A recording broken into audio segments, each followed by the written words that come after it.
আমাদের স্কুল কলেজের যেই বোর্ডগুলো আছে, যেগুলো যে বেসরকারি খাতে, এই বোর্ডগুলো তো প্রচণ্ড দলীয়করণ হয়েছে। কিছু কিছু বোর্ডের যিনি সভাপতি, তিনি ম্যানেজিং কমিটির সভাপতি নিজেই তো হয়তো এসএসসি পাস না, এরকম আমি জানি।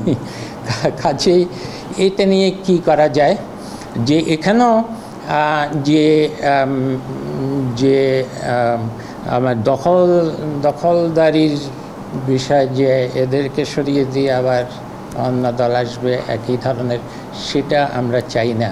আমরা চাই যে এই স্কুল কমিটি, বেসরকারি স্কুল কলেজ কমিটিগুলো যেন ভালো মানুষদের দিয়ে তৈরি হতে পারে।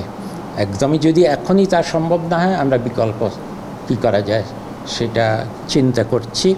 এবং সর্বশেষ, যে আপনারা সবাই জানেন যে একটা নতুন শিক্ষাক্রম চালু হয়েছিল 2021 সালে। আমরা এতদিন ধরে মাঠ পর্যায়ে সব জায়গায় এগুলো নিয়ে অনেক গবেষণা তথ্য তৈরি হয়েছে, সেগুলো আমার কাছে আছে। এর মধ্যে শিক্ষা কার্যক্রম, পাঠ্যক্রম তো উন্নত করতেই হবে, সময় বদলাচ্ছে, কিন্তু যেটা তৈরি করা হয়েছে এটা বাস্তবায়ন করা খুবই কঠিন বর্তমান পর্যায়ে আমাদের যে শিক্ষক আছে তা দিয়ে। এবং এটা যে আমাদের দেশের জন্য সর্বক্ষেত্রে উপযোগী তাও আমরা মনে করছি না। কাজেই আমরা এই শিক্ষাক্রমকে খুব সম্ভবত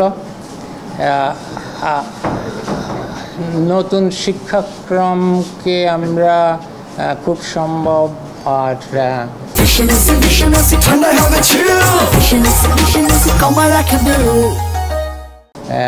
এটা কার্যকর করা সম্ভব বলে আমি দেখছি না, কারণ এটা তো আসলে বাস্তবায়ন খুব ভালো হচ্ছেও না, বিশেষ করে পরীক্ষা মূল্যায়ন পদ্ধতিতে।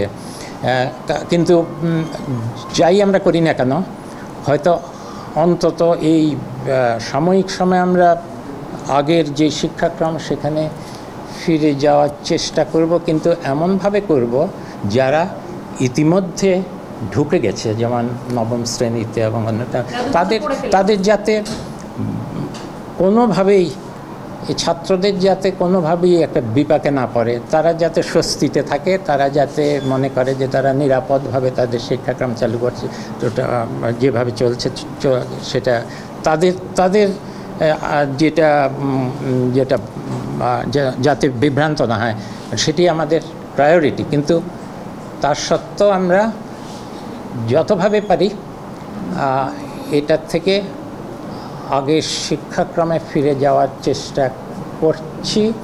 এবং শিক্ষাক্রমকে আসলেই আধুনিক করা প্রয়োজন, সেটা একটু সময় নিয়ে সত্যিকার যারা এসব বিষয়ে পাঠ্যক্রম আমাদের দেশের উপযোগী, যেটা বাস্তবায়নযোগ্য পাঠ্যক্রম, সেটার জন্য আমরা একটু সময় নিয়ে হয়তো কাজটা শুরু করব, হয়তো আমরা শেষ করতেও পারবো না, কিন্তু অন্তত এখন একটা যেই শিক্ষাক্রম বাস্তবায়নযোগ্য না, এটাকে